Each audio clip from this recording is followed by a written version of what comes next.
Ladies and gentlemen, a month ago, my lecturer was engaging me to join in research on cultural literacy. Why do I say this? Because our goal is to deliver that cultural literacy as reinforcement of the national literacy movement. From that, please allow me to deliver the result of the research that had been done by Ms. Syifa Siti Aulia, S.Pd. M.Pd, lecturer from Ahmad Dahlan University, Mr. Dr. Iqbal Arpannudin, M.Pd, lecturer from Yogyakarta University, and I, Yulia, Gesti Merkuri, undergraduate students of Pancasila and Civic Education Study Program in Ahmad Dahlan University. Ladies and gentlemen, Indonesia has a lot of diversity. One of them is cultural diversity. Diversity can be strengths if used properly. But as time goes by, technology is getting more sophisticated and global influence cannot be avoided. Thus, it can be threatened to national stability. Then what to do? Indonesian citizenship needs to deal with global influence. That is, literacy to cultural and citizenship issues is a skill that all Indonesian citizenship should possess. Therefore, to strengthen literacy, in 2016, the Ministry of Education and Culture activated the national literacy movement based on contents that should not only be narrowed down to reading movement in schools only. From that, our research proposed to see the forms of the cultural literacy carried out in a family environment through youth education in a village in Gunung Kidul Regency. Ladies and gentlemen, from that, we use several literature review in this paper as the main reference. First, cultural literacy is defined as the ability to understand and participate fluently in a given culture by Hirsch 1983. Second one, cultural literacy is understood as the ability to be open to learning about other cultures and share one's own culture by Farmer 2018. These two literature are related to the result in this paper. Make sure that cultural literacy gives the positive effects. Third, by Pratiwi and Asharatin in 2019.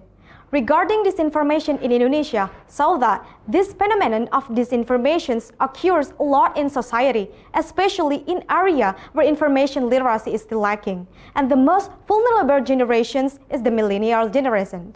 By that, realize that there are still phenomena of disinformation, and then this is related to our result about cultural literacy by using the internet. So, those are several literature to start and finish this research. The next one is method. The method that we use in this research is qualitative approach, to observe people in their living environment, interact with them, and seek to understand language and their interpretations to surrounding world.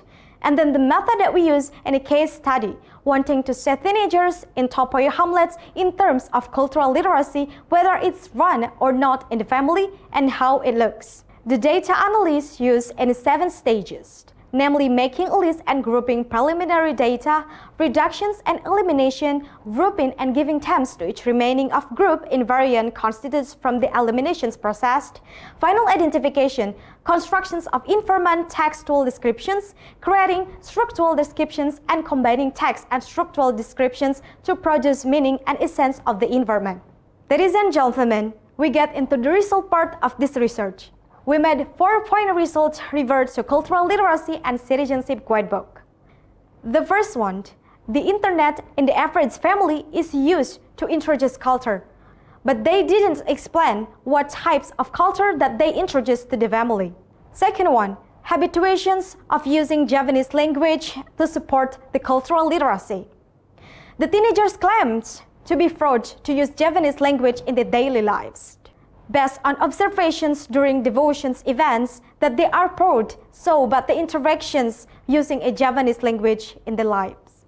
Third one, the informant learned information about his own culture from the narrations of his parents or grandparents. And the last one, almost all informants said they were introduced to other region cultures regarding other traditional outside the regions. The example of cultures that often introduced are Gumbregan, Reog, and Kenduran. And the other traditions they know is from the internet or either holiday, all we call as a picnic. Ladies and gentlemen, we move into discussion. The use of internet is a part of literacy. Implementing cultural literacy and citizenship with internet access in the family as a solution to disinformations with the millennial generations is carried out to avoid disinformations and overcome the phenomenon well. The habituations in the family regarding the use of regional language. Steps that can be done in preserving the local language in the environment.